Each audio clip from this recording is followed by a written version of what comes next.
Assalamualaikum warahmatullahi wabarakatuh. Bapak Ibu guru hebat, perkenalkan nama saya Usman SPDSD, calon guru penggerak Angkatan 8 Kabupaten Klaten tahun 2023. Saya akan melaksanakan aksi nyata modul 1.4, yaitu diseminasi budaya positif bersama KKG kelas 6. Korwil Bidang Pendidikan Kecamatan Kalikotes. Selamat menyaksikan. Assalamualaikum warahmatullahi wabarakatuh. Waalaikumsalam warahmatullahi wabarakatuh. Salam sejahtera. Pertama-tama marilah kita panjatkan puja dan puji syukur kehadirat Allah Subhanahu wa Ta'ala, karena dengan rahmatnya di siang hari ini kita bisa berkumpul di ruangan kelas ini dalam kegiatan diseminasi budaya positif program guru penggerak modul 1.4 oleh Bapak Usman SPDSD CGP Angkatan 8 Kabupaten Klaten. Bapak Ibu yang saya hormati, di sini saya ingin membacakan susunan acara dalam kegiatan pada siang hari ini. Yang pertama adalah pembukaan, yang kedua adalah inti dari kegiatan ini, yang ketiga adalah lain-lain, yang keempat adalah penutup. Untuk menyingkat waktu, langsung saja kita buka acara ini dengan doa bersama. Monggo, berdoa dipersilakan.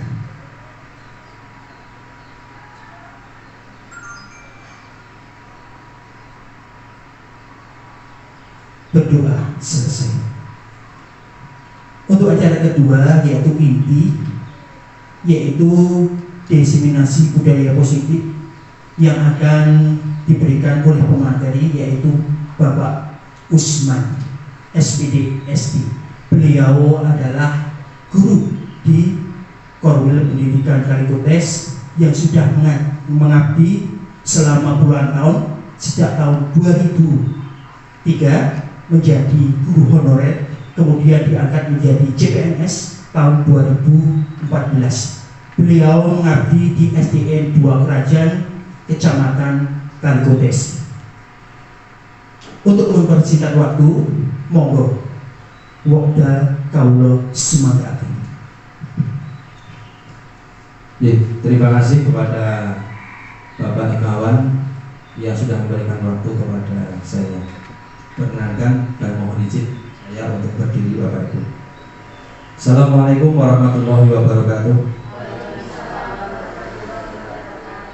Alhamdulillahirrahmanirrahim. Asyhadu an la ilaha illallah wa asyhadu anna Muhammadar Rasulullah sallallahu alaihi wasallam wa ala alihi wa ashabihi amma ba'du.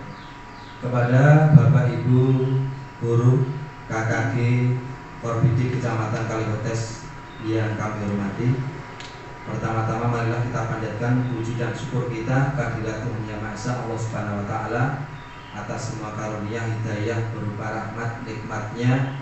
Sebagian dari kenikmatan bahwasanya kita masih diberi nikmat kesehatan, diberi nikmat kelonggaran, kesempatan sehingga kita bisa berkumpul bertatap muka kembali di dalam acara kegiatan diseminasi budaya positif, terutama untuk di sekolah yang pada kesempatan siang hari ini atas izin dari beliau Ibu Kepala Sekolah Ibu Sri Lestari SPD diselenggarakan di SD Negeri 2 Kerajaan. Alhamdulillah semua bisa berjalan dengan baik, dan tentunya saya juga mengapresiasi kepada Bapak Ibu guru dari KKG Korbidik Kecamatan Kalikotes yang sudah berkenan hadir pada kesempatan siang hari ini. Mohon berkenan, kami akan menyampaikan materi kita tentang budaya positif, yaitu tentang materi dari modul 1, terutama di sub modul 1.4 dari program pendidikan guru penggerak yang kami ikuti. Langsung saja kita mulai dari pemaparan tentang budaya positif.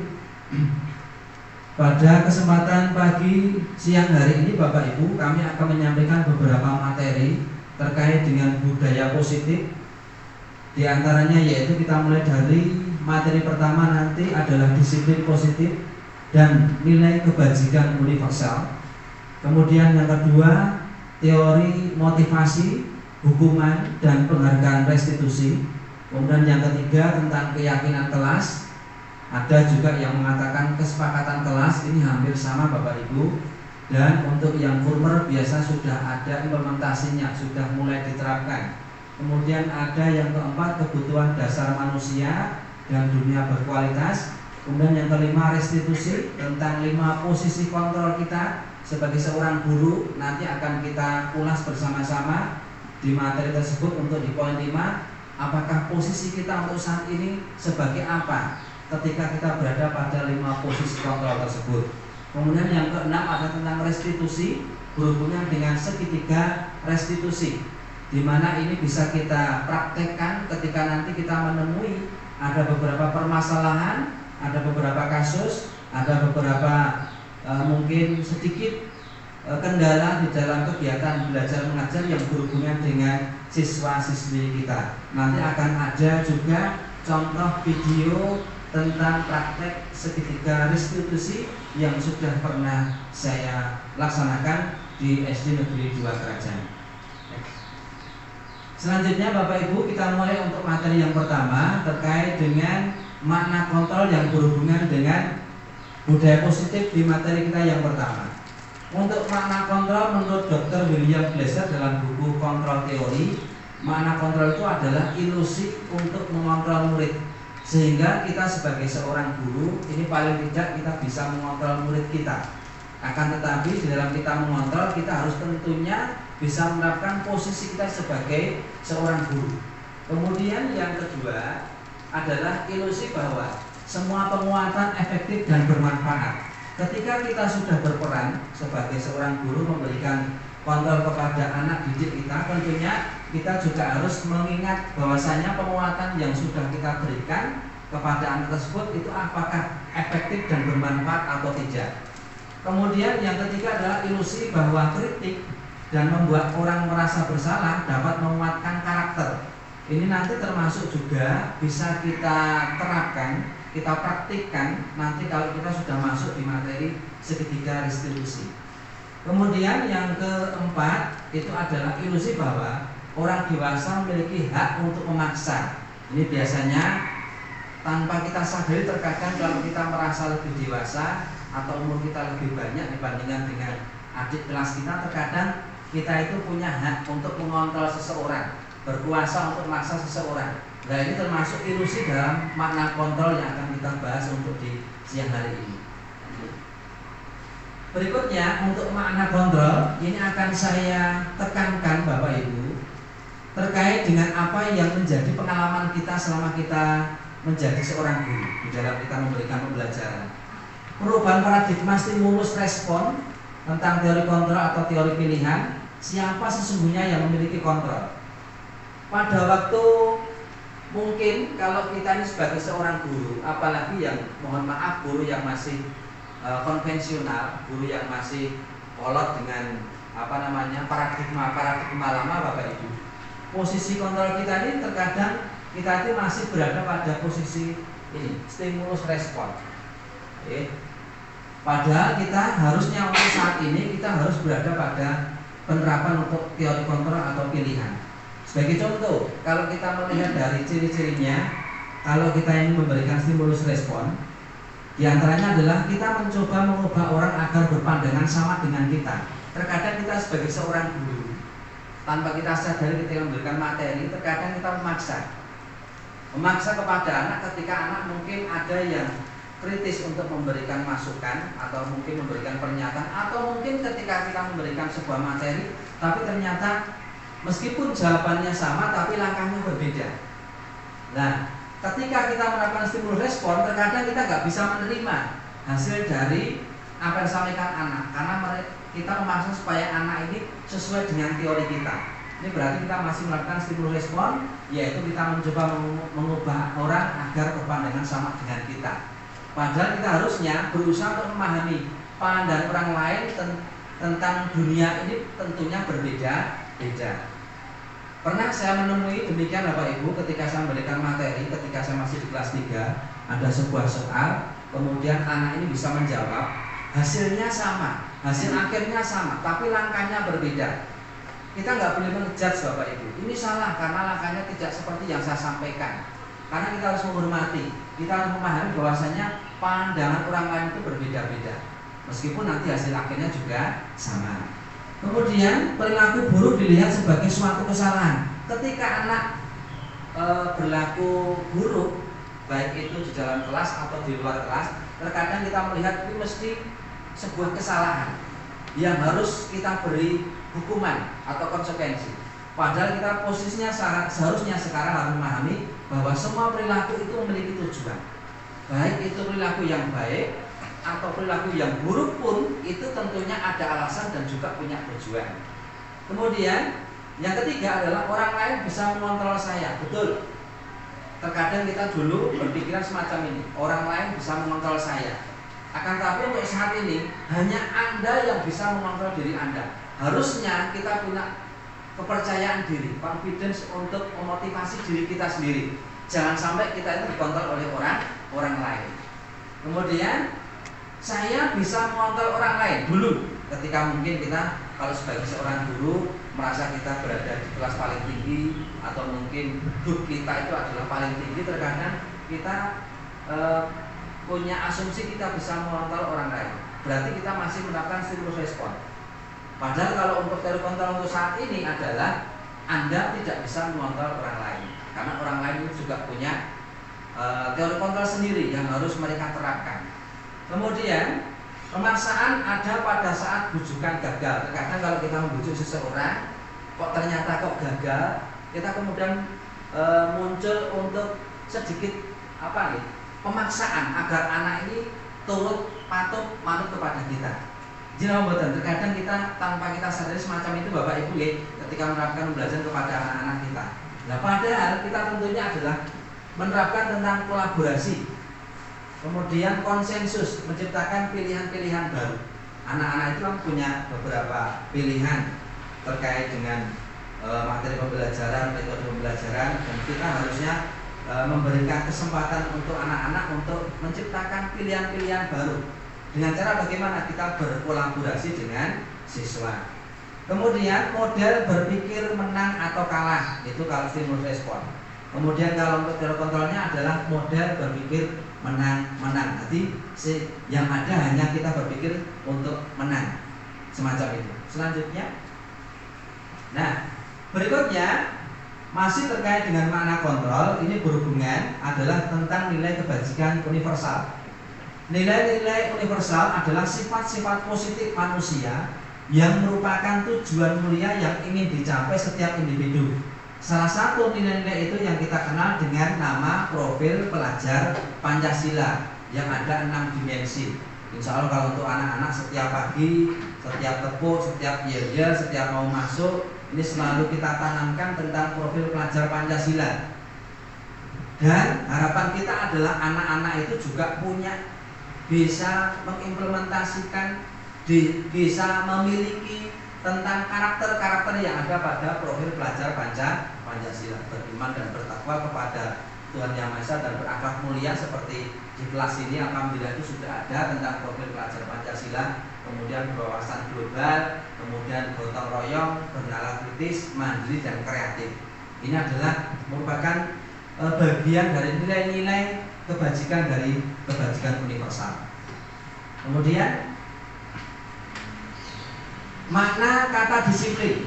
Kebanyakan orang akan menghubungkan kata disiplin dengan tata tertib, teratur, kepatuhan pada peraturan, juga dihubungkan dengan kata hukuman. Ini mungkin yang sampai saat ini paradigma yang ada pada diri kita Bapak Ibu. Disiplin itu harus tertib, harus patuh terhadap aturan. Kemudian jika tidak patuh terhadap aturan, jika melanggar peraturan atau tidak sesuai dengan tata tertib, pastinya akan mendapatkan hukuman. Ini yang berhubungan dengan makna kata disiplin untuk saat ini. Nah, tapi kalau menurut KHD Ki Hajar Dewantara sebagai bapak pendidikan kita, di mana ada kemerdekaan, disitulah harus ada disiplin yang kuat. Ini menurut beliau. Di mana ada kemerdekaan, disitulah harus ada disiplin yang kuat. Sungguh pun disiplin itu bersifat self disiplin, yaitu kita sendiri yang mewajibkan kita dengan sekeras-kerasnya, tetapi itu sama saja. Sebab jikalau kita tidak cakap melakukan self disiplin, wajiblah penguasa lain mendisiplinkan diri kita. Dan peraturan demikian itulah harus ada di dalam suasana yang merdeka. Meskipun kita bisa menerapkan tentang self disiplin, tapi kalau kita ini tidak memiliki kecakapan dalam diri kita, terutama dalam kita itu bisa mengontrol diri kita, pastinya nanti kita bisa disiplin tapi ada pengaruh dari penguasa lain, dari luar. Ya, ini makanya makna dari disiplin inilah yang disampaikan oleh Ki Hajar Dewantara ini terkadang berbeda dengan apa yang kita maknai untuk saat ini, sampai saat ini, seperti yang tadi di slide sebelumnya kita jelaskan. Nah, kemudian Bapak Ibu kita lanjutkan. Untuk syarat utama menciptakan murid yang merdeka, karena tadi kalau mau menciptakan disiplin itu harus ada kemerdekaan.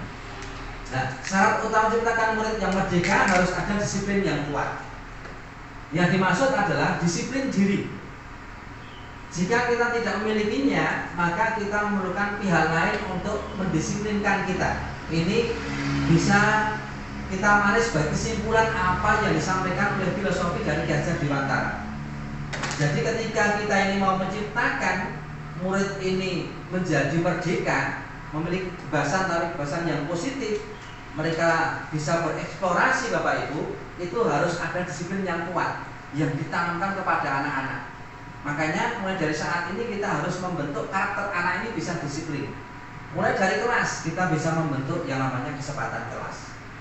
Kita kemudian sepakati menjadi keyakinan kelas dan lain sebagainya. Nah, kemudian yang dimaksud dengan disiplin diri ini, jika kita tidak memilikinya, maka kita memerlukan pihak lain untuk mendisiplinkan kita. Artinya disiplin diri ini muncul dari diri kita. Kalau kita tidak bisa, artinya berarti kita harus disiplin, tetapi harus ada orang lain yang mendisiplinkan kita. Disiplin dari dalam diri ini disebut adalah motivasi internal. Sedangkan disiplin karena paksaan dari orang lain itu adalah disebut motivasi eksternal. Lanjut. Kemudian kita kembali ke nilai kebajikan universal yang tadi di slide sebelumnya sudah kita sampaikan.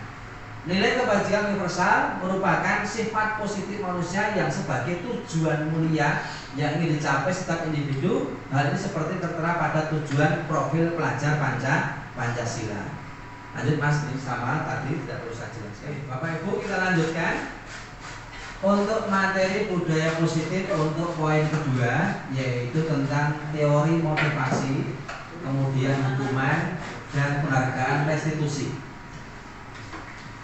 Lanjut Mas Ima. Nah, motivasi perilaku manusia. Terkadang kita sebagai seorang guru secara individu, kemudian secara umum kita sebagai seorang manusia, terkadang kita ada motivasi terkait dengan perilaku kita Bapak Ibu. Nah, motivasi tersebut ini tentunya ada beberapa tujuan. Di antaranya adalah untuk menghindari ketidaknyamanan atau hukuman. Ini terkadang kita temui pada anak didik kita, ketika anak ini termotivasi untuk berperilaku baik atau tidak melakukan perilaku yang buruk, tapi ternyata ada tujuannya untuk menghindari ketidaknyamanan atau hukuman dari Bapak Ibu guru. Saya melakukan ini agar tidak mendapatkan hukuman dan semacam itu. Kemudian yang kedua adalah untuk mendapatkan imbalan atau penghargaan atau reward. Terkadang anak-anak kalau terbiasa melakukan sesuatu berhubungan dengan perilaku tingkah laku dari anak, mungkin karena ada perubahan dari perilaku anak, bisa dikatakan mungkin sedikit anak tersebut memiliki perilaku yang tidak baik, kemudian kita motivasi dari eksternal dari kita agar anak ini bisa berubah untuk menjadi berperilaku yang baik. Terkadang kita untuk memberikan stimulus, memancing kepada anak, memberikan imbalan atau memberikan penghargaan. Nah, sehingga ketika anak ini termotivasi untuk berperilaku seperti apa yang kita harapkan, terkadang karena dia punya tujuan untuk mendapatkan imbalan atau penghargaan. Kemudian yang ketiga adalah untuk menjadi orang yang mereka inginkan atau menghargai diri sendiri. Ini tentunya harapan kita Bapak Ibu. Harapan kita ini pada poin yang ketiga Bapak Ibu. Jadi tidak hanya karena menghindari hukuman, bukan karena hanya anak tersebut atau kita sendiri untuk mendapatkan imbalan atau penghargaan, akan tapi adalah kita termotivasi berperilaku adalah karena untuk menjadi orang yang mereka inginkan atau menghargai diri kita sendiri. Lanjut. Nah, sekarang ada pertanyaan pemantik Bapak Ibu. Mungkin Bapak Ibu bisa dalam hati atau mungkin jenengan bisa menyampaikan langsung dengan terkait ada 3 pertanyaan ini Bapak Ibu. Jawabannya mudah, yaitu setuju atau tidak setuju, itu saja. Yaitu yang pertama, hukuman dapat mendisiplinkan anak. Kira-kira Bapak Ibu setuju atau tidak? Jawaban Bapak Ibu bagaimana? Setuju atau tidak? Tentang pertanyaan yang pertama, hukuman dapat mendisiplinkan anak. Ini kita terkadang kita seperti si malakama Bapak Ibu. Kita polemik dalam diri kita sendiri. Karena apa? Memang terkadang kita memberikan hukuman kepada anak tujuannya adalah untuk mendisiplinkan anak. Akan tetapi kalau kita nanti menerapkan hukuman keberlanjutan kepada anak, ini akan terbawa terus oleh anak tersebut di dalam memori dalam kehidupannya. Nah, ini yang menjadi apa ya? Bisa dikatakan imbasnya kalau kita itu sering memberikan hukuman kepada anak, padahal tujuan kita baik adalah untuk mendisiplinkan anak tersebut. Jadi bisa dikatakan dalam hati panjang mungkin bisa menjawab setuju atau terkadang juga tidak setuju. Kemudian yang kedua Bapak Ibu, ini pertanyaan sebetulnya mudah tapi ternyata jawabannya kita harus berpikir 2 kali. Yaitu pemberian hukuman dengan hal positif seperti membaca atau membersihkan halaman sekolah dapat meningkatkan disiplin anak. Setuju atau tidak Bapak Ibu? Setuju? Tapi juga tidak setuju. Ya, sama ya. Sama seperti untuk yang nomor 1. Jadi terkadang memang sebetulnya kita memberikan hukuman kepada anak. Ketika anak ini tidak mentaati, mungkin kalau untuk saat ini kelas itu punya tata tertib. Sebelum kita punya keyakinan kesepakatan kelas, terkadang kita punya tata tertib Bapak Ibu. Nah, tata tertib ini adalah tujuannya agar menjadi aturan kepada anak tersebut untuk dipatuhi.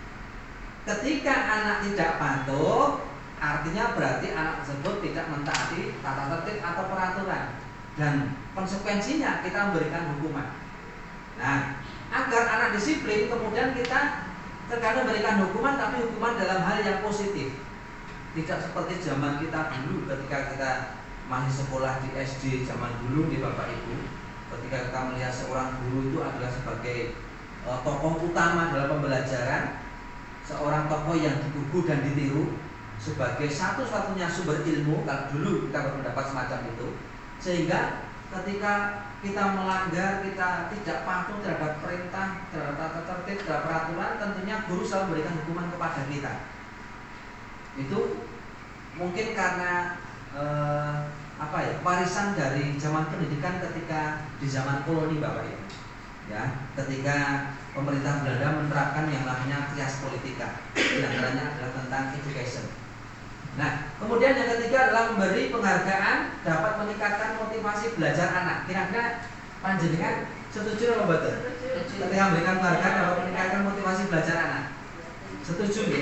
Setuju, karena terkadang kita memberikan reward kepada anak, memberikan penghargaan kepada anak, memberikan apresiasi kepada anak meskipun tidak berupa materi. Mungkin cuma aplaus, kemudian kita berikan acungan jempol, atau kita berikan kata-kata yang motivasi kepada anak, bagus, itu sudah betul semua, ditingkatkan dan sebagainya, itu contohnya. Ya, itu untuk memotivasi anak untuk agar bisa untuk meningkat dalam belajar anak. Tetapi Bapak Ibu perlu kita ketahui bahwasanya nanti yang namanya reward, penghargaan, kalau juga kita terapkan di dalam pembelajaran kita, tentunya nanti juga ada konsekuensinya Bapak Ibu. Ada konsekuensinya. Kalau kita ini sering memberikan reward, memberikan penghargaan, apa yang terjadi kepada anak kita?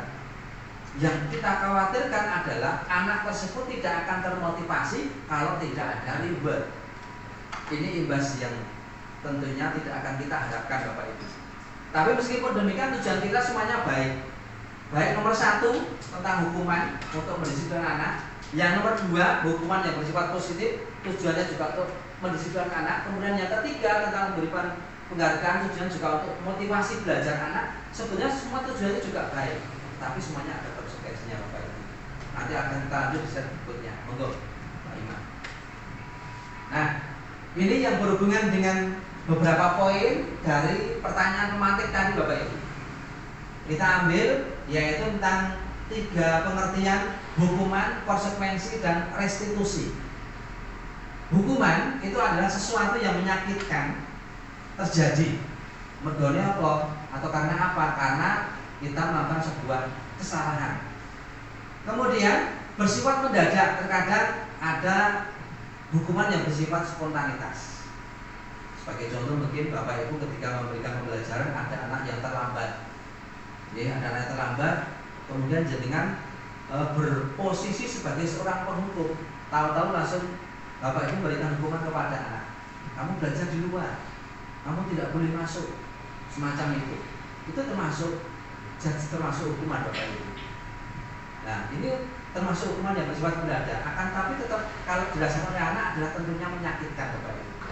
Kemudian satu arah atau dari guru untuk murid. Kalau hukuman ini biasanya adalah diberikan guru kepada murid, kepada anak ketika anak tersebut tidak patuh atau anak tersebut melanggar peraturan, tata tertib atau kesepakatan kelas. Kemudian juga bersifat paksaan. Ya, tentunya semua anak tidak mau diberikan hukuman Bapak Ibu. Karena konsekuensi anak tersebut tidak mentaati, tidak patuh terhadap tata tertib, artinya berarti kita sedikit memaksa kepada anak untuk mentaati menjalankan hukuman kita. Kemudian dampak anak akan menyembunyikan kesalahan, mendorong menyalahkan diri. Ini dampak yang tentunya tidak akan kita harapkan Bapak Ibu. Karena apa? Kalau kita ini dengan sering memberikan hukuman, anak tentunya akan selalu menutupi kesalahan. Tujuannya apa? Kalau saya akan terlihat atau ketahuan dari Bapak Ibu guru saya melakukan kesalahan atau saya punya kesalahan, tentunya akan diberikan hukuman sehingga anak dampaknya adalah selalu berusaha untuk menyembunyikan kesalahannya. Kemudian konsekuensi Bapak Ibu yang kedua, sesuatu harus terjadi. Jadi yang namanya konsekuensi itu sesuatu harus terjadi karena itu tadi, karena adanya tidak melaksanakan kesepakatan kelas atau tidak melakukan mentaati keyakinan kelas sehingga harus ada konsekuensi harus diterima. Kemudian ada kesepakatan sebelumnya. Konsekuensi sifatnya sebelumnya sudah ada kesepakatan. Anak-anak nanti kalau istirahat semuanya harus di luar kelas, tidak boleh masuk, tidak boleh berada dalam kelas. Terus kalau nanti masuk dalam kelas, tentunya ada konsekuensi. Anak nanti akan diberikan A, diberikan B, atau diberikan apa oleh Bapak Ibu guru. Itu namanya konsekuensi. Kemudian tidak nyaman untuk murid untuk jangka pendek, pastinya. Yang namanya hukuman, namanya konsekuensi, itu anak akan merasa tidak nyaman dengan diberlakukan konsekuensi. Kok tidak ada konsekuensi itu Pak? Lagi istirahat aja harus di luar kelas, jam kelas nggak boleh, kan semacam itu. Artinya anak merasa tidak nyaman. Kemudian dampaknya mendorong kepatuhan, konsep diri baik, murid taat peraturan. Nah ini dampaknya Bapak Ibu. Dampaknya dengan adanya konsekuensi ini mendorong anak untuk patuh terhadap tata tertib, patuh terhadap peraturan, patuh terhadap kesepakatan atau keyakinan kelas. Hanya saja sekarang ini kita usahakan Bapak Ibu, ketika panjenengan sebagai seorang wali kelas, di Bapak Ibu guru menjadi wali kelas, tentunya panjenengan harus sudah punya kesepakatan kelas yang jenengan buat untuk kelasnya masing-masing. Kenapa demikian? Karena kalau untuk tata tertib ini sifatnya hanya satu arah Bapak Ibu. Tata tertib itu hanya dibuat oleh satu pihak saja. Tetapi kalau untuk kesepakatan, untuk keyakinan kelas, ini dibuat karena adanya kesepakatan antara dua belah pihak, yaitu antara murid di kelas tersebut dengan guru kelasnya. Tapi kalau tata tertib hanya dibuat oleh satu pihak, mungkin hanya dibuat oleh gurunya saja. Sehingga mau nggak mau anak merasa terpaksa untuk menerima, melaksanakan, menjalankan dari tata tertib tersebut. Kemudian restitusi. Restitusi itu adalah merupakan pilihan Bapak Ibu. Ketika anak ini merasa sudah melakukan kesalahan, apa yang harus dapat dia laksanakan, lakukan selain harus menerima hukuman, selain harus menerima konsekuensi. Apakah anak tersebut punya opsi lain? Itu masuk dalam restitusi. Kemudian menguatkan murid untuk jangka panjang. Artinya kalau anak ini sudah terbiasa ketika melakukan kesalahan, kemudian Bapak Ibu guru bisa melakukan segitiga restitusi, anak itu dalam jangka panjangnya dia akan bisa berpikir dan juga bisa mengontrol dirinya, memotivasi dirinya untuk tidak melakukan kesalahan lagi Bapak Ibu. Berbeda dengan hukuman. Hukuman sekarang anak ketika mendapat hukuman tentunya anak akan patuh. Tapi terkadang nanti suatu saat akan diulang kembali semacam ini. Kemudian masalah terpecahkan, betul. Karena apa? Ketika ada kita melakukan restitusi, tentunya dengan praktek segitiga restitusi, itu nanti ada beberapa tahapan yang nantinya sampai pada adanya solusi atau masalah yang bisa terpecahkan. Dan itu pun solusi tersebut itu ada kesepakatan antara guru dengan muridnya. Kemudian dampaknya mendorong disiplin positif, betul. Konsep diri kuat seperti hanya pada konsekuensi, akan tapi ini lebih kuat lagi Bapak Ibu. Untuk konsepnya akan lebih kuat. Kemudian murid belajar untuk memecahkan masalah karena sudah terbiasa, sudah terbiasa ketika ada permasalahan dia diberikan pilihan untuk menerapkan opsi lain, pilihan lain di dalam melakukan hal tersebut. Tentunya anak nanti kemudian akan mulai bisa berpikir bagaimana kalau dia menemui sebuah masalah dan solusi apa yang dapat dia laksanakan untuk menyelesaikan masalah tersebut. Lanjut. Nah, ini Bapak Ibu, seperti yang di awal tadi saya sampaikan, berhubungan dengan ribet, berhubungan dengan imbalan, berhubungan dengan penghargaan Bapak Ibu. Ya, ternyata kalau kita menerapkan penghargaan, imbalan, ribet yang mungkin sering kita berikan kepada anak-anak kita, itu dampaknya ternyata ini Bapak Ibu. Salah satu diantaranya adalah kita mulai dari yang pertama, penghargaan itu tidak efektif, jelas. Kenapa kok saya bilang jelas tidak efektif? Karena anak itu nanti termotivasi karena hanya ada imbalan, karena hanya ada penghargaan. Kalau tidak diberikan penghargaan, anak tentunya akan kembali seperti semula. Kembali ke motivasi dirinya semula, perilakunya semula. Kemudian yang kedua, penghargaan merusak hubungan, terjadinya persaingan, betul. Anak-anak sebagai contoh, Pak Guru punya soal, nanti tolong untuk dijawab secara fast respon cepat. Siapa nanti yang bisa menjawab dengan cepat dan tepat, ini Pak Guru sudah menyediakan di sini ada uang tunai. Tentunya ini merupakan sebuah motivasi untuk anak bisa menjawab dengan baik, karena ini termasuk reward penghargaan. Nah, di antara beberapa anak tersebut akan terjadi persaingan. Cara basa Jawa ini sik-sikan sing arep pengen jawab. Karena apa? Karena termotivasi untuk mendapatkan imbalan tersebut. Sehingga muncullah dan terjadilah persaingan antara siswa dengan siswa yang lain. Kemudian yang ketiga, penghargaan menurunkan kualitas, betul. Kenapa kok menurunkan kualitas? Karena anak termotivasi hanya karena adanya suatu harapan untuk mendapatkan imbalan, bukan semata-mata untuk meningkatkan kualitas dirinya, terutama dalam motivasi untuk belajarnya. Kemudian yang keempat, penghargaan mengurangi ketepatan. Oke, sebagai contoh mungkin kita praktekkan dalam, kalau sekarang ini, kalau untuk yang kurmer mungkin ada asesmen diagnostik. Kita memberikan pertanyaan di awal pembelajaran Bapak Ibu ya, untuk mengetahui bagaimana ketercapaian anak dalam materi yang kita sampaikan. Terkadang kita memberikan pertanyaan, tapi pertanyaan tersebut jawabannya itu relatif Bapak Ibu, sehingga kita hanya memberikan aplaus, memberikan apresiasi kepada anak yang dimana anak tersebut secara tepat untuk menjawab. Sehingga untuk masalah ketepatannya kita tidak terlalu memperhatikan. Yang penting anak tersebut berani untuk tunjuk jari, berani untuk menjawab dan lain sebagainya. Meskipun ketepatannya tentunya kita juga tidak terlalu untuk memperhatikan. Ini dampaknya ketika kita memberikan penghargaan, bagus, kamu yang pertama kali berani menjawab, ayo yang lain, semacam itu. Kemudian yang keempat adalah penghargaan mematikan kreativitas. Anak menjadi tidak kreatif, anak menjadi mempunyai dorongan, tapi karena semata-mata anak tersebut ada motivasi eksternal, bukan dari motivasi internal, tidak muncul dari dalam diri anak tersebut. Ya, jadi motivasinya hanya motivasi eksternal karena adanya tadi mengharapkan untuk mendapatkan imbalan atau penghargaan. Kemudian yang kelima Bapak Ibu adalah penghargaan menghukum. Kenapa menghukum? Karena anak itu nanti biasanya sebagai contoh seperti baru saja ketika saya memberikan pembelajaran, ketika saya memberikan pelajaran matematika, saya memberikan pertanyaan kepada anak berhubungan dengan kelas 6 tentang bilangan bulat. Anak itu ada yang tanya, Pak, nanti kalau saya bisa jawab jawabannya apa? Semacam itu Bapak Ibu. Ini karena apa? Karena terbiasa ketika kita memberikan sebuah motivasi kepada anak, tapi kita memberikan imbalan. Sehingga kita memberikan pertanyaan, anak dengan langsung muncul dari dalam dirinya, dia mau menjawab, tapi dia tanya dulu, Pak, nanti imbalannya apa?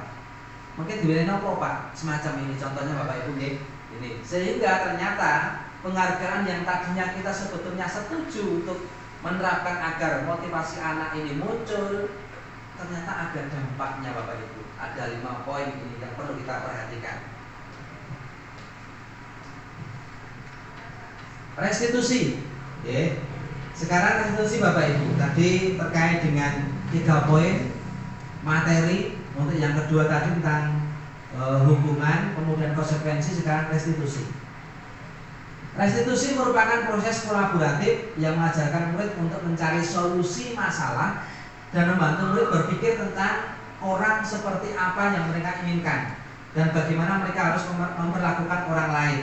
Sehingga dengan Bapak Ibu, ketika kita mulai untuk menerapkan restitusi ketika anak itu ada sedikit permasalahan, terutama permasalahan berhubungan dengan kegiatan belajar mengajar, ini kita secara tidak langsung mengajarkan kepada anak itu adalah untuk mencari solusi sendiri dari permasalahan yang dia hadapi.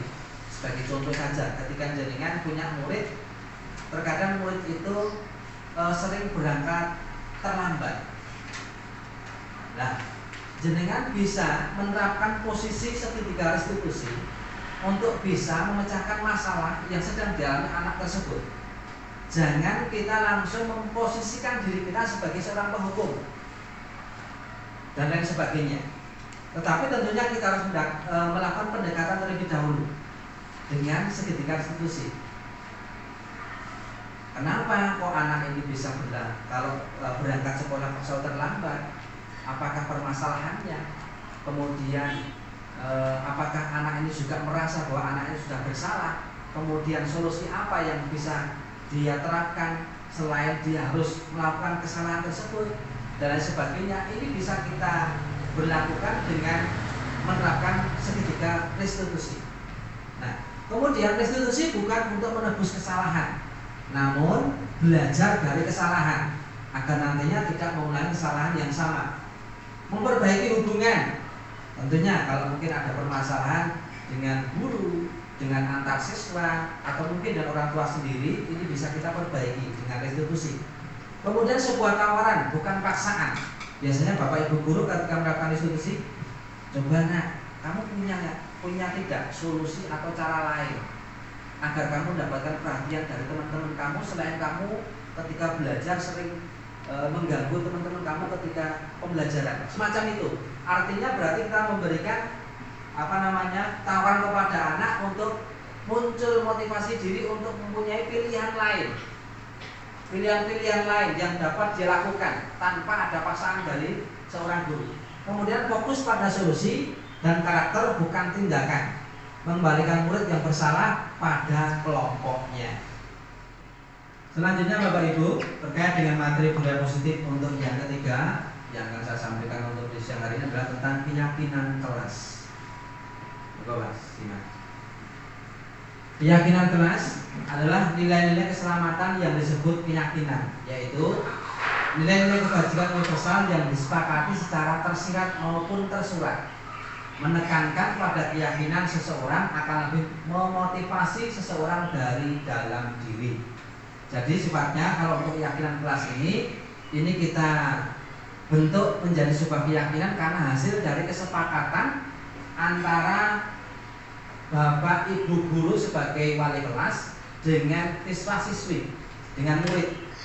Berbeda dengan tata tertib. Tadi saya di depan sudah menyampaikan kalau tata tertib ini hanya satu pihak saja, untuk yang membuat satu pihak, yang menjalankan satu pihak. Tetapi kalau untuk keyakinan kelas atau bisa kita sebut juga kesepakatan kelas, Bapak Ibu, ini adalah keyakinan yang dibentuk atas dasar kesepakatan antara guru dengan murid, sehingga ini juga berlaku untuk guru dan juga berlaku untuk murid.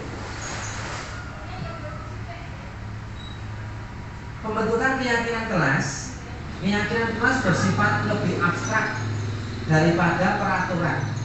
Terkadang kalau kita semacam ini mungkin penerapannya agak sulit ketika anak-anak di kelas rendah, Bapak Ibu ya. Karena anak-anak kelas rendah, kelas 1, kelas 2, ini kalau pemahaman tentang abstrak masih sangat sulit. Tentunya kita bisa menggantinya. Ada beberapa keyakinan tersebut ini tidak harus bersifat lebih abstrak, tapi juga mungkin bisa kita ambil beberapa keyakinan yang bersifat konkret. Karena anak ini kalau untuk yang kelas rendah biasanya akan meniru atau melihat orang lain. Kemudian keyakinan kelas berupa pernyataan universal. Yang ketiga, pernyataan keyakinan kelas senantiasa dibuat dalam bentuk positif.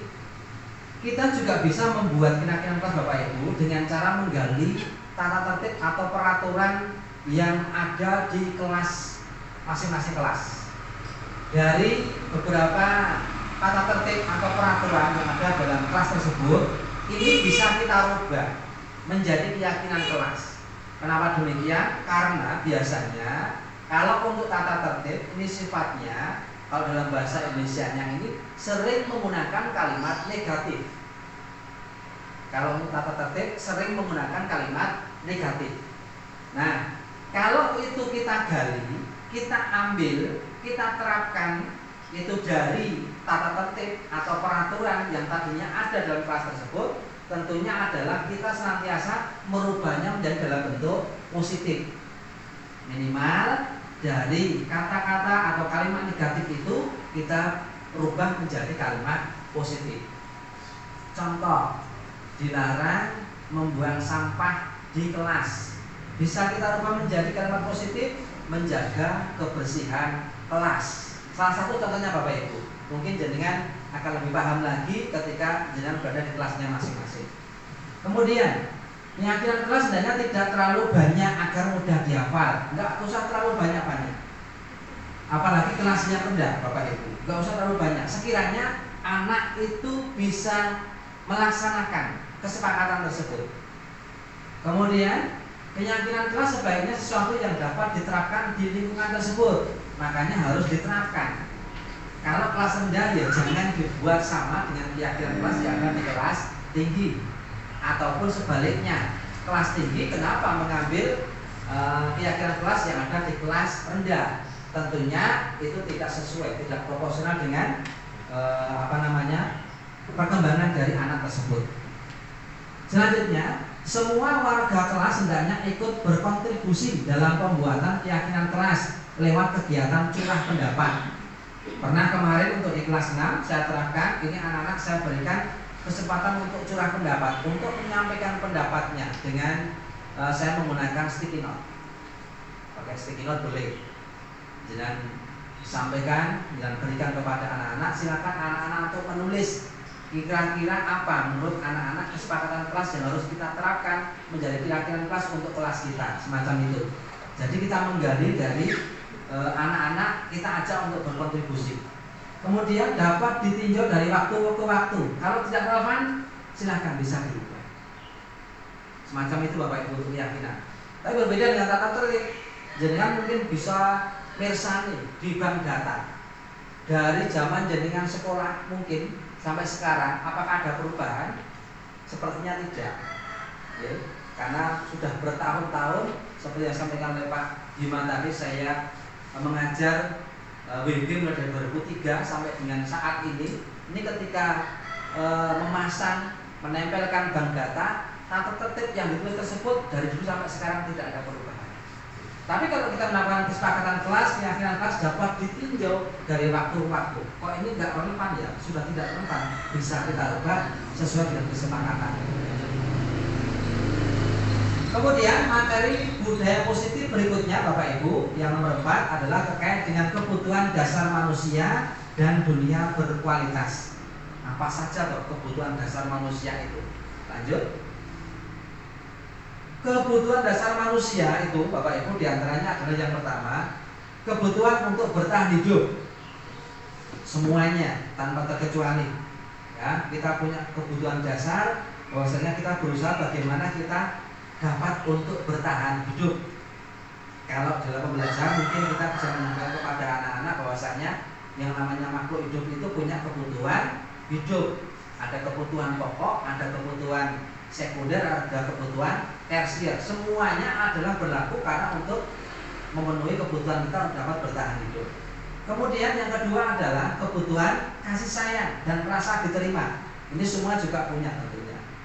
Ya, kita juga merasa untuk disayangi. Kemudian kita juga memberikan kasih sayang kepada orang lain. Kita juga bisa diterima dan sebagainya. Ini termasuk kebutuhan dasar kita. Kemudian yang ketiga adalah penguasaan, pengakuan akan kemampuan. Ya, karena kita tentunya masing-masing individu, ya, masing-masing individu itu lahir tentunya diberikan kemampuan yang berbeda-beda. Kita punya kelebihan, kita juga punya kekurangan. Nah, di dalam mungkin kita punya kelebihan, ini tentunya kita juga merasa untuk diakui kemampuan kita oleh orang lain. Macam ini juga termasuk pada kebutuhan dasar manusia. Kemudian kebebasan Bapak Ibu, kebebasan kebutuhan akan pilihan. Oke. Setiap orang tentunya punya pilihan yang berbeda-beda. Kalau kita melakukan stimulus respon tadi, kita harus dipaksa menuruti sesuai dengan pilihan dari seorang guru, mungkin kalau kita sebagai murid, semacam itu. Atau kalau kita posisi sebagai seorang guru, memaksa kepada anak harus sesuai dengan pilihan kita. Padahal kita itu punya kebutuhan dasar untuk bebas, yaitu kebutuhan akan pilihan, bebas untuk memilih. Kemudian kesenangan, kebutuhan untuk merasa senang. Siapa yang tidak mau senang? Semuanya tentunya ingin merasakan kesenangan. Ini juga termasuk kebutuhan dasar manusia. Kemudian dunia berkualitas Bapak Ibu. Dunia berkualitas Anda adalah tempat khusus dalam pikiran Anda. Jadi dunia berkualitas Anda yang panjenengan sedaya miliki itu tentunya adalah tempatnya berada pada pikiran Anda. Tempat Anda menyimpan gambaran representasi dari semua yang Anda inginkan. Siapa yang bisa mempengaruhi atau menjajah pikiran Anda? Tentunya tidak ada Bapak Ibu. Yang bisa mengontrol pikiran panjenengan, hati melalui panjenengan, tentunya panjenengan sendiri. Tidak ada orang lain yang bisa menjajah pikiran kita. Nah, semua yang Anda inginkan bisa berisi orang-orang, tentunya ya orang-orang yang bisa kita percaya, orang-orang yang bisa memberikan dampak positif pada kita, hal-hal dan apa saja yang terbaik dalam hidup Anda dan membuat Anda merasa bahagia dan terpenuhi kebutuhan dasar Anda. Semuanya ini berada di dalam pikiran Anda, pikiran panjenengan, ya, terutama berhubungan dengan 5 kebutuhan dasar tadi Bapak Ibu. Lanjut Mas. Nah, berikutnya Bapak Ibu, ini sepertinya kita sudah mau mencapai pada materi-materi terakhir, yaitu sudah sampai pada poin kelima tentang restitusi, berhubungan dengan 5 posisi kontrol kita. Nah, di dalam 5 posisi kontrol kita Bapak Ibu terkait dengan materi restitusi, kita sebagai seorang pendidik, sebagai seorang penuntut, sebagai seorang guru, terkadang posisi kita berada pada 5 posisi kontrol salah satunya tanpa kita sadari. Jadi apa? Terkadang kita mungkin berada pada posisi kontrol kita sebagai seorang penghukum. Ketika tadi saya sampaikan sebagai contoh, ketika anak masuk datang terlambat, jangan langsung kamu belajar di luar, nggak boleh masuk. Itu artinya berarti jenengan memposisikan sebagai seorang penghukum tanpa jenengan mendengarkan permasalahan sebab kenapa anak tersebut terlambat. Kemudian yang kedua adalah membuat merasa bersalah. Ini jano ya piye to? Di bulan balen dikandani semacam itu contohnya. Anak akan merasa dia bersalah karena sudah melakukan sesuatu hal yang tidak sesuai dengan keyakinan atau kesepakatan kelas. Ini posisi kita sebagai pembuat merasa bersalah. Kemudian terkadang kita juga memposisikan kita sebagai teman. Ini cukup efektif kalau menurut saya kalau kita posisi sebagai seorang teman di tingkat sekolah dasar Bapak Ibu. Sini. Contoh saja. Ini ngopo peserta semacam ini. Kok sisuk ora kena mangkat kayak ini, teko risik. Semacam ini. Ini kita berlaku posisi kita, kontrol kita sebagai seorang teman. Sehingga kita bisa bicara enak dari hati ke hati kepada anak didik kita. Sehingga anak itu merasa tidak canggung untuk menyampaikan apa permasalahannya, kenapa dia terlambat. Kemudian dia juga akan muncul dalam diri dia solusi apa yang dapat saya lakukan agar saya nanti tidak terlambat lagi. Kemudian pemantau, kalau pemantau jangan cuma pemantau saja. Kenapa sih anak kok jadi telat ini? Jangan apa? Posisi kita hanya sebagai seorang pemantau. Kemudian yang kelima, ini posisi yang tentunya yang kita harapkan Bapak Ibu adalah posisi sebagai manajer. Manajer ini adalah selain jenengan mencakup dari beberapa posisi tadi, tentunya jenengan juga berperan penting sebagai seorang manajer, membimbing, mengarahkan, bisa juga memberikan contoh, sebagai coaching juga bisa. Oke, ini posisi kita sebagai seorang manajer. Ya. Nah, ini adalah merupakan 5 posisi kontrol yang diharapkan. Dari 5 posisi kontrol tersebut, jenengan nanti bisa bisa menelaah. Bisa menelaah dalam diri panjenengan selama ini jenengan berada pada posisi yang keberapa, ataukah menjadi posisi sebagai apa? Apakah selama ini masih menjadi penghukum? Apakah selama ini jenengan baru menjadi seorang yang pembuat merasa bersalah kepada anak? Ataukah mungkin jenengan sekarang sudah menjadi seorang manajer? Tentunya panjenengan piyambak yang bisa menelaah diri panjenengan. Dengan materi ini kita nanti bisa sharing bersama-sama Bapak Ibu. Lanjutnya, nah Bapak Ibu terkait dengan restitusi, posisi 5 kontrol yang saya sampaikan tadi sebagai penghukum, kemudian pembuat merasa bersalah, pemantau, teman, manajer, akan kami tampilkan sebuah ilustrasi video terkait dengan 5 posisi kontrol yang berhubungan dengan kita sebagai seorang guru atau sebagai seorang pendidik. Monggo bisa disaksikan bersama-sama.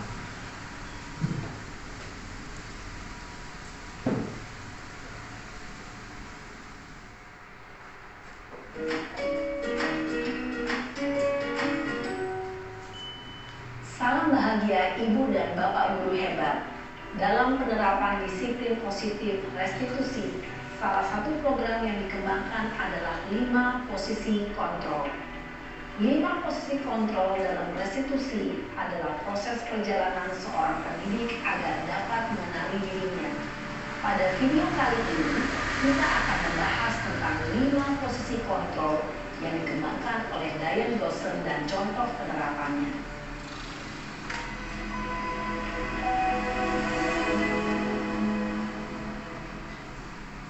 5 posisi kontrol itu adalah 1. Posisi penghukum. 2. Posisi pembuat merasa bersalah. 3. Posisi teman. 4. Posisi pemantau atau monitor. Dan 5. Posisi manajer. Untuk lebih memahami kelima posisi tersebut, mari kita saksikan kasus Naren yang terlambat hadir 20 menit di sekolah dan melihat bagaimana kelima posisi kontrol dalam menghadapi masalah tersebut.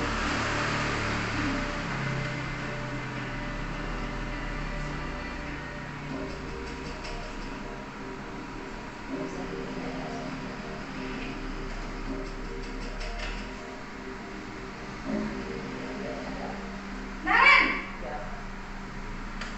Sini kamu!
biasanya berbicara dengan nada tinggi, menghardik, menunjuk-nunjuk, menyakiti, dan menyindir. Hukuman bisa berupa fisik maupun psikis. Ibu dan bapak guru hebat, dampak yang terjadi pada murid ketika guru berada pada posisi penghukum adalah murid cenderung akan memberontak, bahkan menyimpan dendam.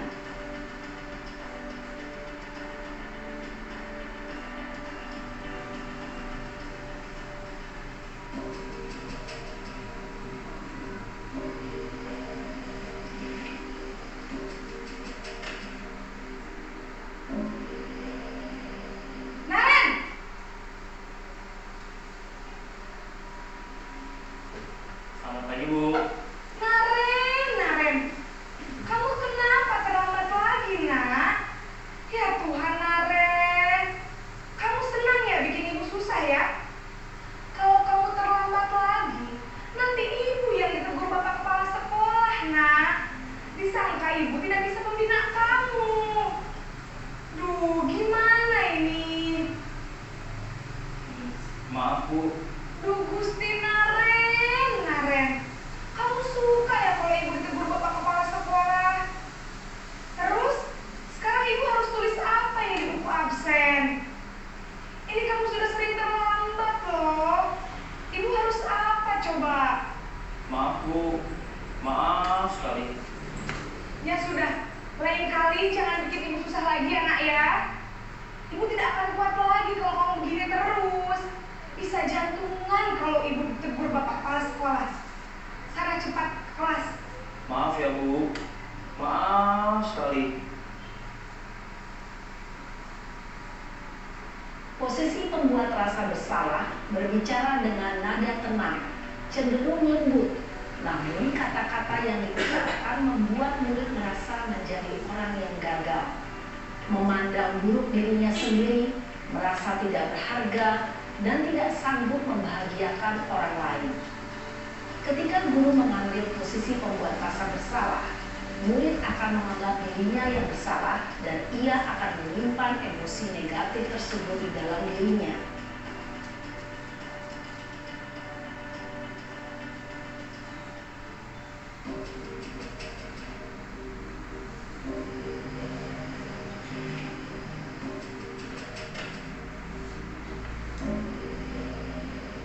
Naren!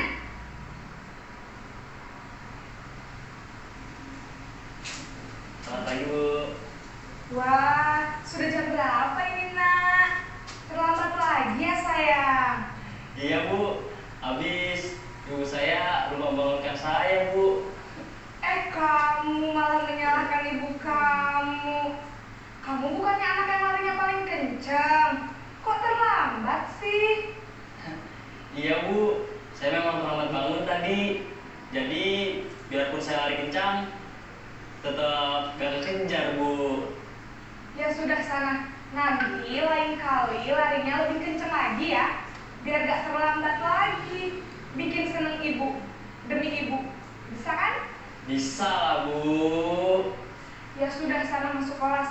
Ibu beresin urusan absen kamu. Kamu ini ada-ada saja. Dalam posisi teman, guru berbicara dengan nada suara ramah, akrab, cenderung bersenda gurau untuk menjaga suasana tetap santai. Murid akan merasa senang, aman, dan akrab dengan guru. Identitas yang tercipta adalah identitas sukses atau berhasil. Namun, perlu diingat, karena ini masih dorongan eksternal, maka ada faktor ketergantungan dari murid kepada orang tertentu. Di sini guru aksennya, sehingga di lain waktu murid bisa berperilaku baik, namun hanya kepada orang-orang tertentu saja.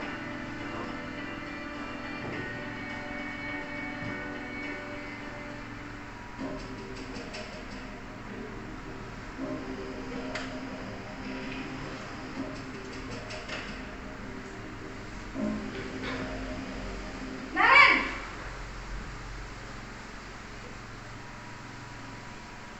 Selamat pagi, Bu. Naren, apa peraturan sekolah kita tentang jam berapa kita harus masuk sekolah, nak? Kita harus di sekolah jam 7, Bu. Iya betul, sekarang sudah jam 7.20. Naren sudah tahu konsekuensinya jika terlambat hadir. Paham, Bu. Saya harus tinggal kelas pas jam istirahat selama 20 menit. Iya benar, konsekuensinya demikian. Jadi nanti jam 9.30 pas istirahat, kamu harus tinggal di kelas, kerjakan tugas tambahan untuk ketertinggalan kamu, ya? Baik, Bu. Posisi pemantau mengandalkan penghitungan atau data untuk mengontrol murid. Guru mengarahkan murid berdasarkan peraturan dan konsekuensi. Seorang pemantau menunjukkan bahasa tubuh dan ekspresi wajah yang datar dan cenderung formal.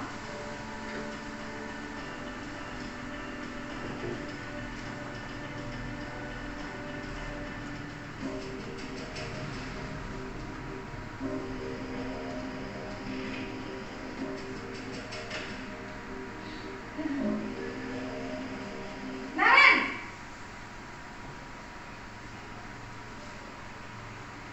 Selamat pagi, Bu. Selamat pagi Naren. Maaf, Bu. Saya terlambat. Iya, sekolah masuknya jam 7, sekarang sudah jam 7.20. Jadi sekarang bagaimana ini Naren? Maaf, Bu. Saya lupa setel alarm saya semalam. Baiklah, menurut kamu, keyakinan sekolah yang mana yang perlu kamu tingkatkan? Menghargai diri sendiri dan orang lain mungkin, ya, Bu. Setuju. Jadi, apakah Naren meyakini prinsip saling menghormati tersebut? Iya, Bu. Saya meyakininya. Apakah Naren bersedia memperbaiki masalah keterlambatan ini? Bersedia, Bu. Bagaimana kamu akan perbaiki masalah keterlambatan ini? Saya akan coba untuk tidak lupa menyetel alarm saya, Bu. Baik, kalau Naren lupa menyetel alarm di rumah, ada orang yang kira-kira bisa bantu mengingatkan tidak? Ada, Bu. Kakak saya, Kak Emma. Ada lagi selain Kak Emma? Selain Kak Emma, ada ibu saya. Baik, jadi yang mengingatkan Naren adalah Kak Emma dan ibu kamu ya? Kira-kira akan mulai setel alarm kapan nih Naren? Setelah pulang sekolah, akan segera saya lakukan. Baik, jadi Naren akan setel alarm untuk bangun besok pagi dan akan diingatkan oleh kakak dan ibunda Naren ya. Ada lagi yang mungkin perlu dilakukan Naren agar tidak terlambat bangun lagi? Tidak ada, Bu. Baik Naren, terima kasih untuk kerjasama kamu. Sekarang kamu perlu kembali ke kelas untuk belajar. Baik, Bu. Terima kasih. Posisi manajer adalah posisi kontrol yang disarankan untuk membimbing murid memiliki sikap disiplin yang positif, yaitu murid yang mandiri, bertanggung jawab, dan dapat memecahkan masalah. Tujuan dari posisi ini adalah agar murid dapat berefleksi atas tindakannya. Guru akan dengan tulus memberikan pertanyaan-pertanyaan bermakna, sehingga membuat murid dapat belajar dari kesalahannya dan mencari sebuah solusi untuk menyelesaikannya. Ibu dan Bapak guru hebat, setelah mengamati adegan kelima posisi kontrol tadi, kira-kira posisi mana yang paling ideal? Posisi mana yang dapat menunjang motivasi intrinsik murid? Ya, tentu posisi manajer. Posisi ini memang posisi ideal yang ingin dituju setiap pendidik. Pada posisi inilah, guru dapat menerapkan disiplin positif dan berpihak pada murid, yang memerdekakan murid. Perjalanan seorang pendidik tentunya tidak mudah untuk sampai pada posisi seorang manajer. Namun, tujuan kita pasti, yaitu menciptakan murid-murid yang mandiri, merdeka, dan bertanggung jawab. Semoga penggambaran 5 posisi kontrol yang telah diperlihatkan ini dapat menjadi ajang refleksi bagi kita semua, agar dapat terus mengasah dan menerapkan disiplin positif yang memerdekakan murid. Mari terus berlatih dan bersemangat. Selamat menerapkan. Salam dan bahagia Ibu dan Bapak guru hebat.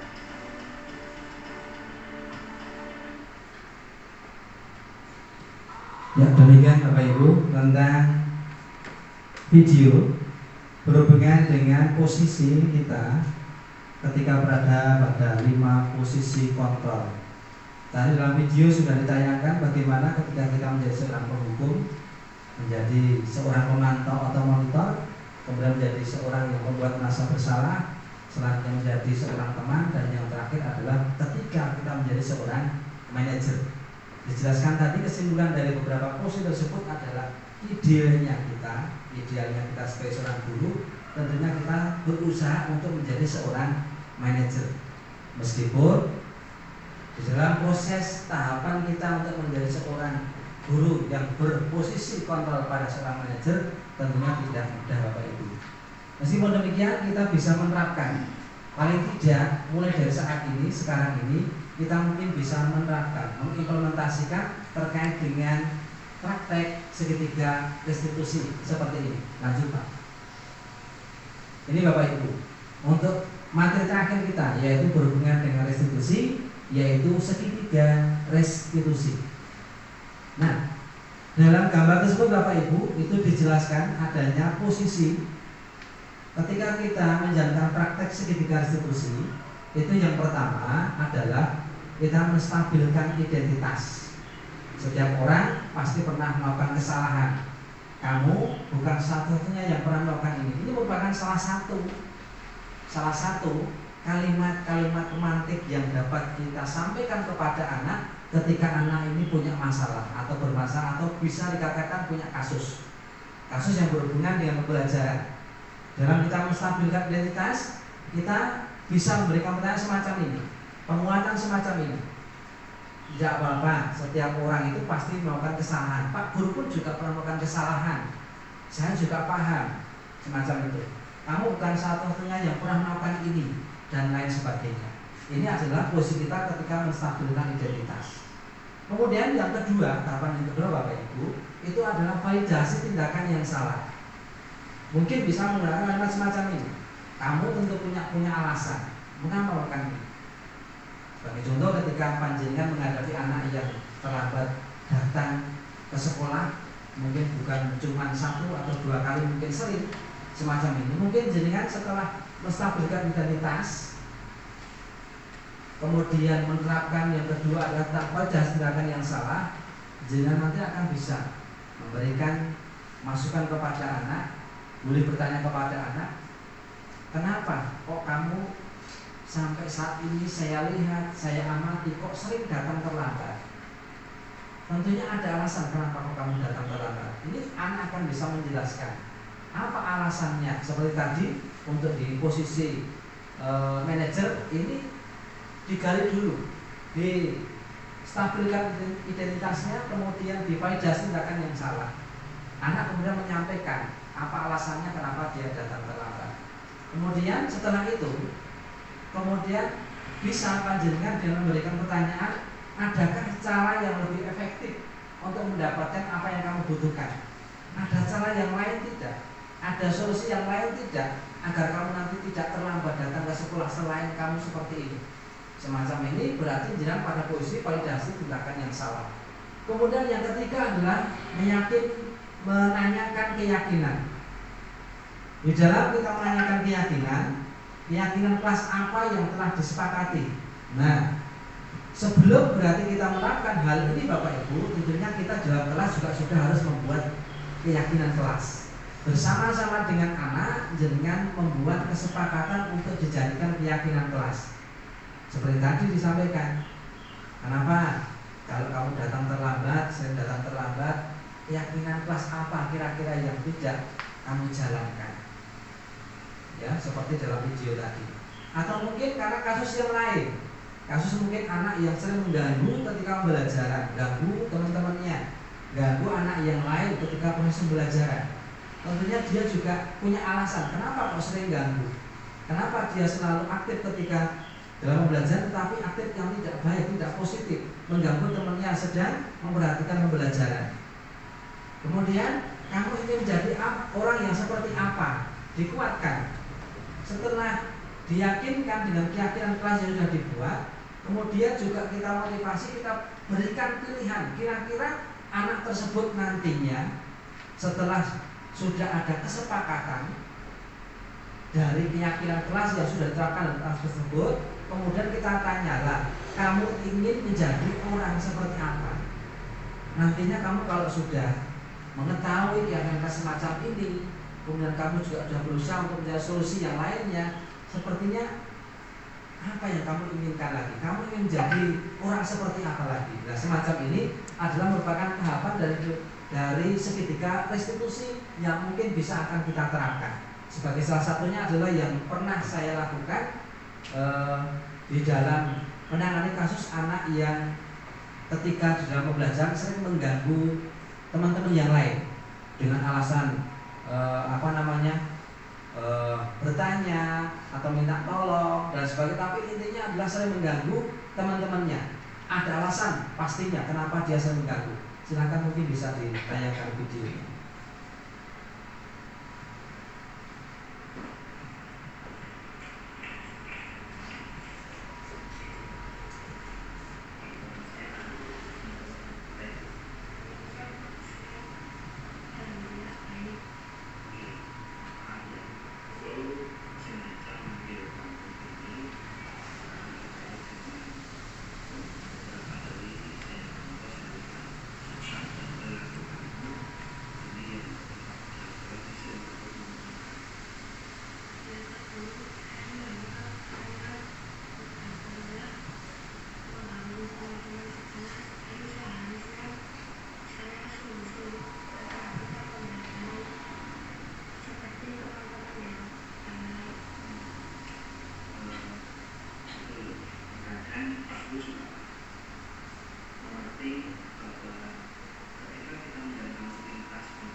Menstabilkan identitas Bapak Ibu yang saya lakukan.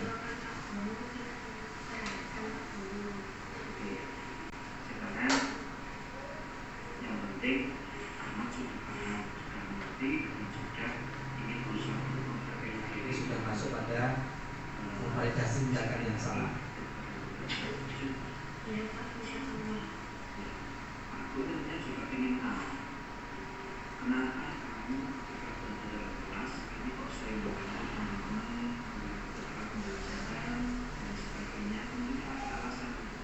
Ya Pak, amat sering dan suka mengganggu teman-teman belajar untuk bermain dengan saya. Tapi teman-teman tidak mau. Sebenarnya saya hanya ingin teman-teman tidak takut, mau berteman, bermain, dan belajar. Gitu. Jadi sebetulnya ada sikap yang kamu lakukan yang ingin berbicara sama teman kamu punya teman-teman, bisa bermain sama-sama gitu. Iya Pak Guru. Kira-kira ada nggak solusi atau cara yang lain yang dapat kamu lakukan selain kamu dengan membiasakan kamu sudah melakukan kamu pada kelas? Bisa aku rasa Pak, mungkin saya bersikap lebih baik dengan teman-teman, tidak mengganggu dan tidak menakut-nakuti. Oke, bagus itu. Sekarang Pak Guru mengajak kembali kelasnya. Kamu ingat tidak kita punya keyakinan kelas? Sudah. Tanggapan menanyakan keyakinan kelas. Salah satunya kamu harus bersikap sopan dan saling menghargai dan menghormati. Terus ini adalah merupakan salah satu kesepakatan dan keyakinan kelas kita.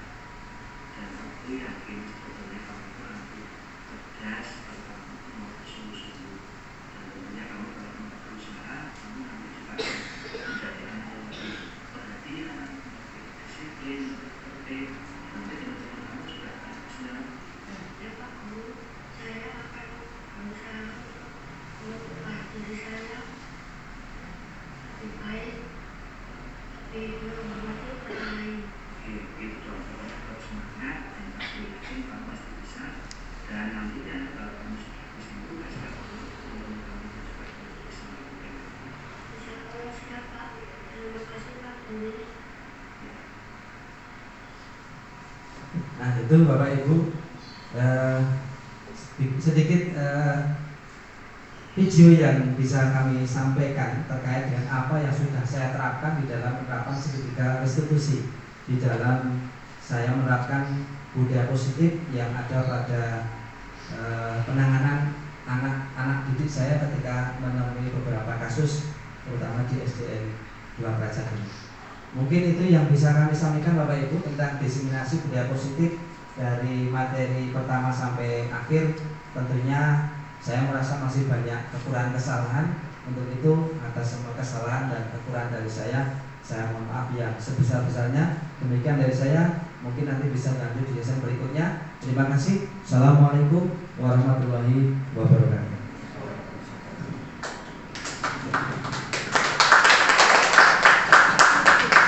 Baik, terima kasih saya ucapkan kepada Bapak Usman yang telah menyampaikan materi secara gamblang dan menarik.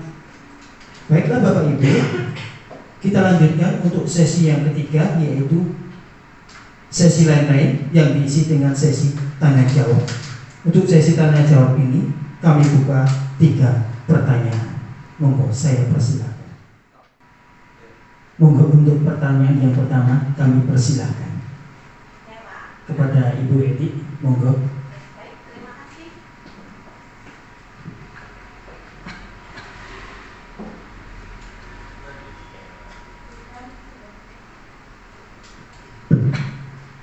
Baik, saya ingin bertanya kepada Pak Usman tentang disiplin positif ya, budaya positif.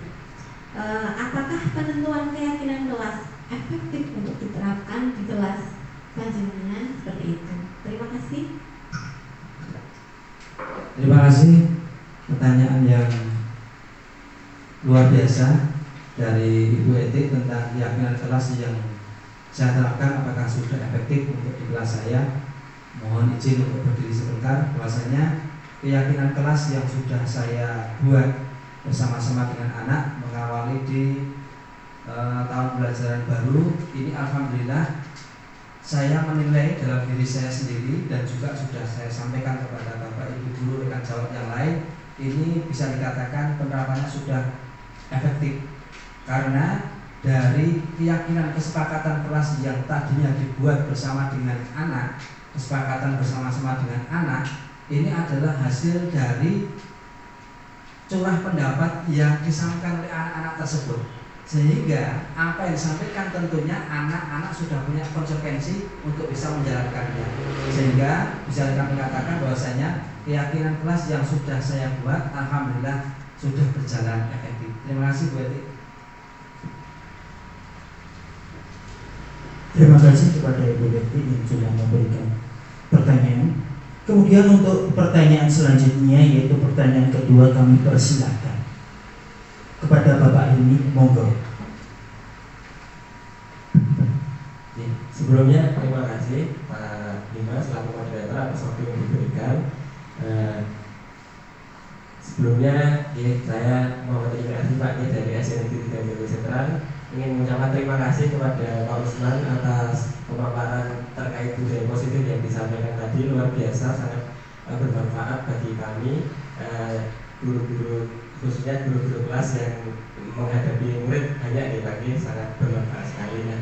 Mungkin kalau dari saya ingin bertanya, bukan bertanya mungkin Pak lebih ke mungkin ingin tahu sharing-sharing mungkin dari pengalaman Pak Usman selaku wali kelas 6 yang sekarang sedang menempuh CGP juga nih, mungkin dari apa yang sudah dipaparkan tadi terkait dengan budaya positif yang bagus sekali, terkait dengan 5 posisi kontrol juga bagus sekali. Nah, bukan mungkin Pak Usman selama di kelas ini kira-kira strategi apa atau fungsi kontrol apa mungkin atau budaya positif apa yang sudah diterapkan di sekolah di kelasnya mungkin ya Pak, dan kira-kira yang dipilah apa yang menurut Pak Usman itu efektif. Lanjut kemudian untuk saat ini Pak, mungkin bagaimana Pak hasil dari penerapan strategi yang Pak Usman pilih, mungkin bisa sharing-sharing untuk kita nanti bisa contoh kan Pak ya. Mungkin dari pertanyaan dari saya, terima kasih. Terima kasih Bapak Ilmi dari SDN 3 Jalur. Pertanyaan yang panjang juga cukup luar biasa. Ini tentunya adalah dari strategi. Yang pertama yang perlu saya sampaikan, strategi dalam nanti menerapkan budaya positif yang ada pada sekolah kami. Dari penerapan budaya positif yang ada di sekolah kami, ini kita awali dari pembiasaan, yaitu pembiasaan positif Bapak Ibu. Jadi yang namanya budaya ini karena sudah terbiasa, awal terbiasa, sebelum menjadi sebuah kebiasaan yang sudah dengan sendirinya berjalan atau otomatis, ini tentunya akan diawali dengan pembiasaan-pembiasaan terlebih dahulu. Dan di sekolah kami secara umum, di kelas kami pun juga secara khusus juga sudah ada penerapan tentang kebiasaan-kebiasaan baik, kebiasaan-kebiasaan positif. Kebiasaan positif diantaranya yang juga saya angkat di aksi nyata 1.4 ini adalah ketika di awal pembelajaran Bapak Ibu guru sudah membiasakan untuk menyambut anak di pintu gerbang. Anak akan melakukan yang namanya 5S: senyum, sapa, salam, sopan, santun. Salah satunya itu. Ini sudah merupakan salah satu strategi untuk menerapkan budaya positif kepada anak. Selanjutnya, budaya positif berikutnya adalah bisa diterapkan di kelasnya masing-masing. Ketika mau masuk kelas, terbiasa untuk menumbuhkan karakter beriman, bertakwa, dan berakhlak mulia. Ini sering kalau di SD kami menerapkan untuk anak-anak sebelumnya adalah berdoa. Selain berdoa juga menyampaikan yel-yel untuk penyemangat kelas. Ya, penyemangat kelas. Selain yel-yel profil pelajar Pancasila, per kelas juga punya yel-yel sendiri-sendiri. Ini tujuannya semuanya untuk pembiasaan yang nantinya akan menuju ke budaya positif. Karena kalau sudah terbiasa untuk melakukan hal-hal yang positif, ini anak akan muncul motivasi intrinsiknya, tidak perlu ada dorongan dari luar. Anak akan muncul dalam diri sendirinya karena sudah terbiasa untuk melakukan hal-hal yang positif. Mungkin itu salah satu strategi yang dapat kami sampaikan ke Pak Ilmi, dan mungkin juga bisa panggilan ATM, amati, tiru, dan modifikasi itu untuk dipersilahkan, monggo. Dan kalaupun juga ada praktek-praktek baik dari beberapa sekolah bisa kita terapkan.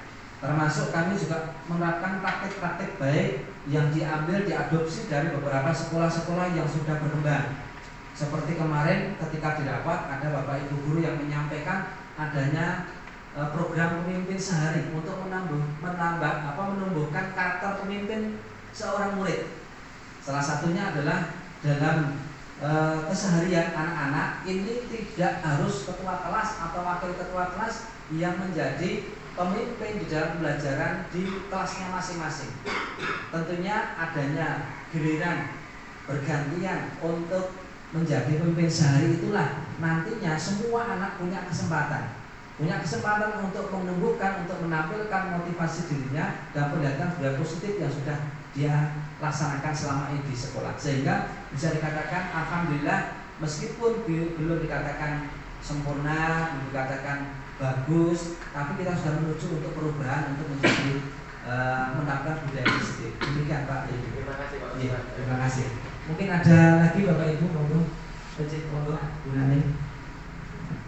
Terima kasih atas waktu yang diberikan kepada saya. Tadi saya melihat dari video yang sudah ditampilkan oleh Bapak Usman, yaitu tentang posisi kontrol Bapak. Untuk posisi kontrol, tadi itu sebagai contoh anak yang memakai seragam putih abu, yaitu di jenjang SMA. Nah, pada ini kami kan guru sekolah dasar, itu mau bertanya Bapak terkait posisi kontrol yang baik untuk diterapkan di sekolah dasar. Terima kasih dari saya. Assalamualaikum warahmatullahi wabarakatuh.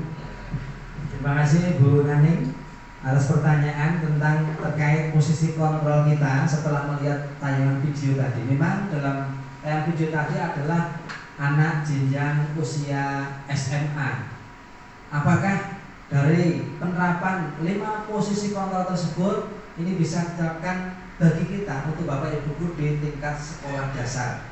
Tentunya saya jawab dengan optimis bisa Bapak Ibu. Bisa kenapa? Karena kita bisa memposisikan dari 5 posisi kontrol tersebut, panjenengan bisa menerapkan apakah panjenengan posisi sebagai seorang teman atau panjenengan sebagai posisi sebagai seorang manajer. Dan tentunya harapan kita adalah kita berada pada posisi yang bisa dikatakan paling tinggi dalam 5 posisi kontrol tersebut ada sebagai seorang manajer. Tetapi di dalam keseharian kita, karena kita sebagai guru sekolah dasar, ini kita bisa juga memulai dari posisi kontrol kita sebagai seorang teman.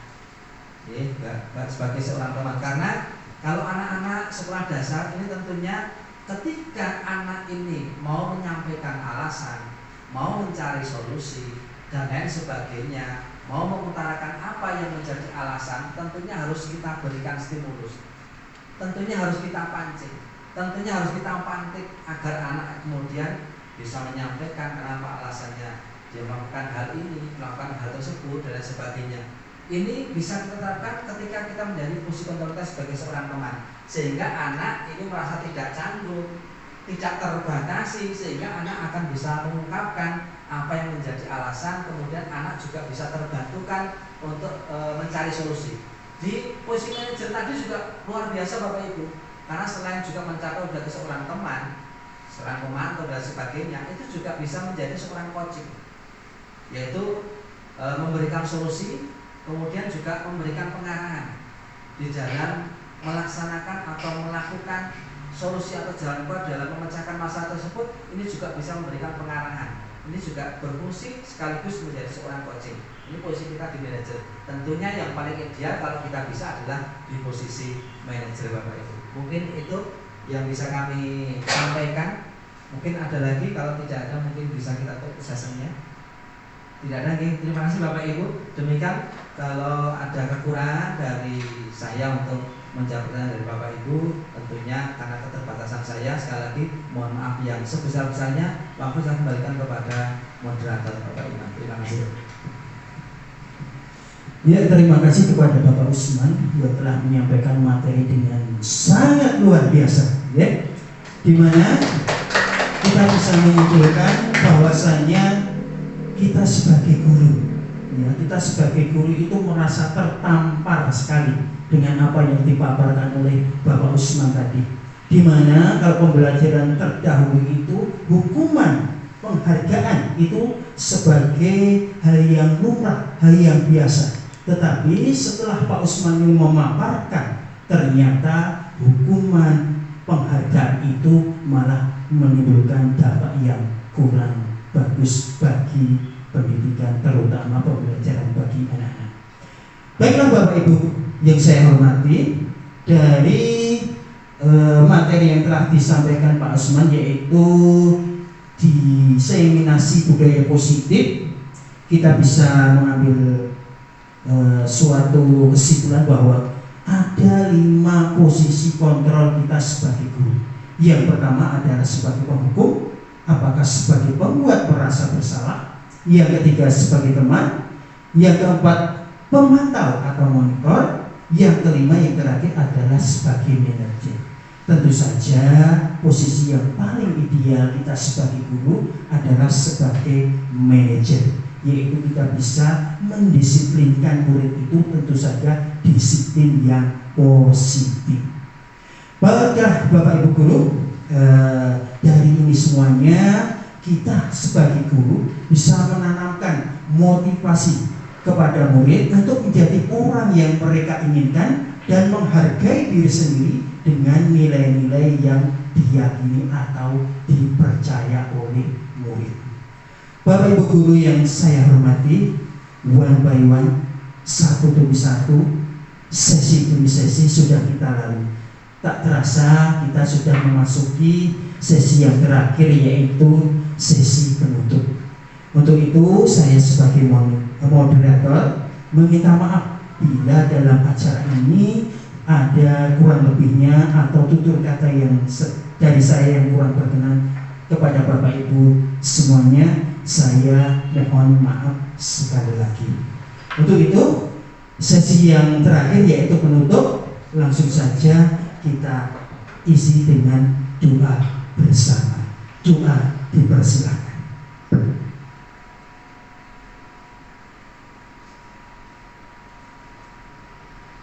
Berdoa selesai. Baiklah Bapak Ibu guru yang saya hormati, acara sudah selesai. Sebagai penyemangat kepada Bapak Usman, kita beri aplaus tepuk tangan terlebih dahulu.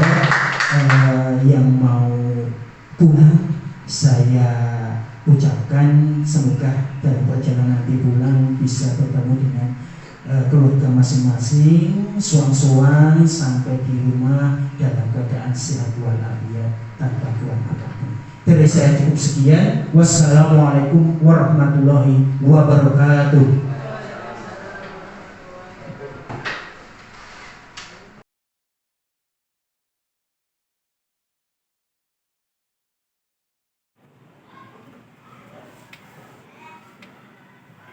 Assalamualaikum warahmatullahi wabarakatuh. Saya Sri Sari, SPD, Kepala Sekolah SD Negeri 2 Krajan, tempat di mana Bapak Usman SPD SD mengajar. Saya bangga kepada Bapak Usman yang masuk menjadi guru penggerak dalam program Guru Penggerak Angkatan 8 tahun 2023. Diseminasi pengibasan yang dipaparkan oleh Bapak Usman dalam KKG Guru Kelas 6 Kecamatan Kalikutes merupakan aksi nyata dalam program Guru Penggerak. Mudah-mudahan pengibasan budaya positif ini bersifat permanen, jangan seperti magnet, dan apabila ditinggal magnet, temannya akan menjadi hilang kemagnetannya. Tapi bersifat permanen, di mana walaupun sudah hilang magnet, pengibasannya akan tetap seperti magnet permanen. Mudah-mudahan diseminasi tersebut akan menjadi motivasi atau menjadi contoh diterapkan oleh Bapak Guru dalam KKG kelas 6 dan khususnya oleh Bapak Guru SD Negeri 2 Krajan, yang nantinya anak-anak akan menjadi lebih disiplin dan akhirnya nanti akan meningkatkan motivasi siswa untuk belajar serta meningkatkan penguasaan siswa dalam pembelajaran sehingga akan meningkatkan prestasi siswa. Demikian yang bisa saya sampaikan.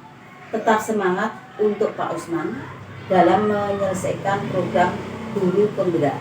Terima kasih. Wassalamualaikum warahmatullahi wabarakatuh. Assalamualaikum warahmatullahi wabarakatuh.